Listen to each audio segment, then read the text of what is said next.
One of the main selling points of New World is the feeling that anything is possible. It's like a sandbox.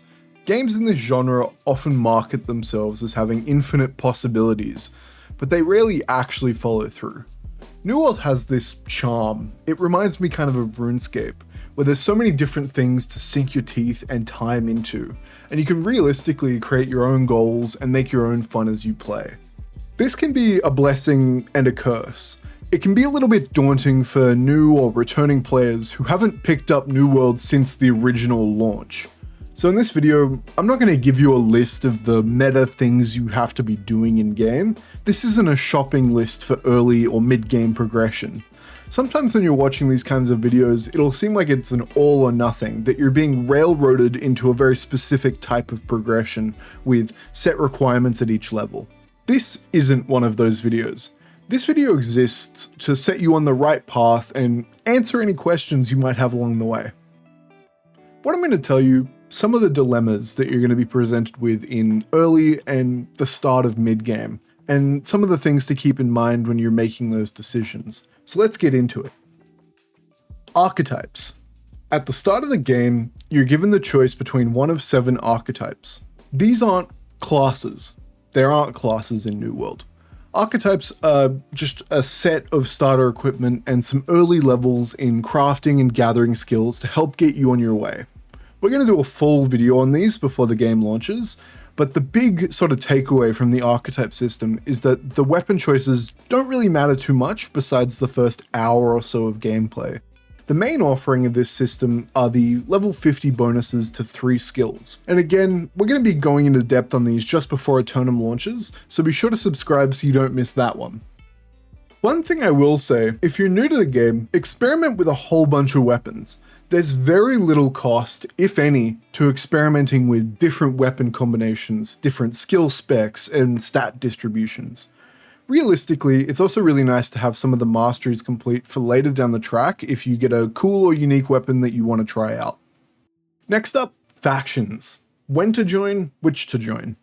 Factions become available pretty early into your journey, and they come with some nice bonuses.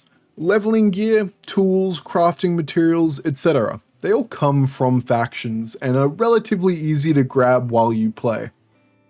To start, you need to complete a few of the early quests to join factions.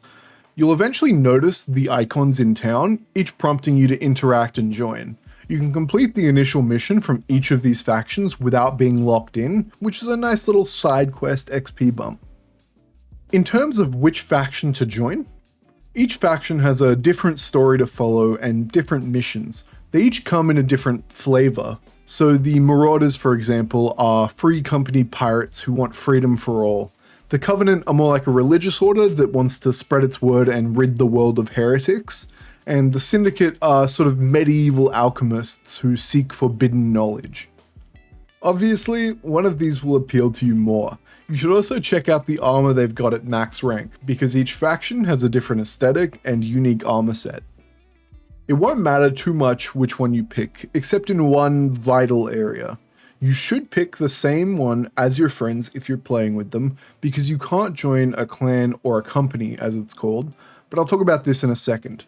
Also, keep in mind that you can change factions pretty much whenever you want. Companies, as an extension of factions, function similarly.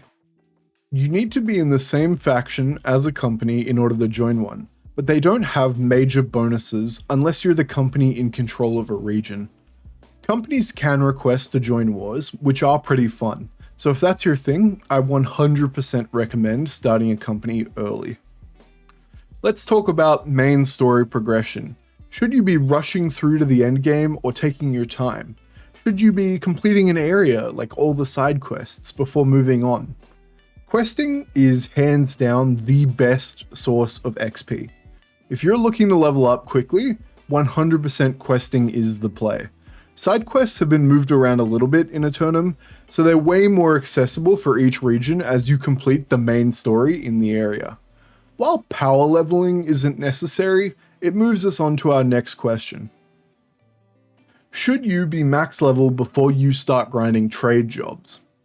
The gathering and crafting jobs and their respective gear are level locked, So grinding max level in a gathering or crafting job while not being able to equip their gear is wildly inefficient.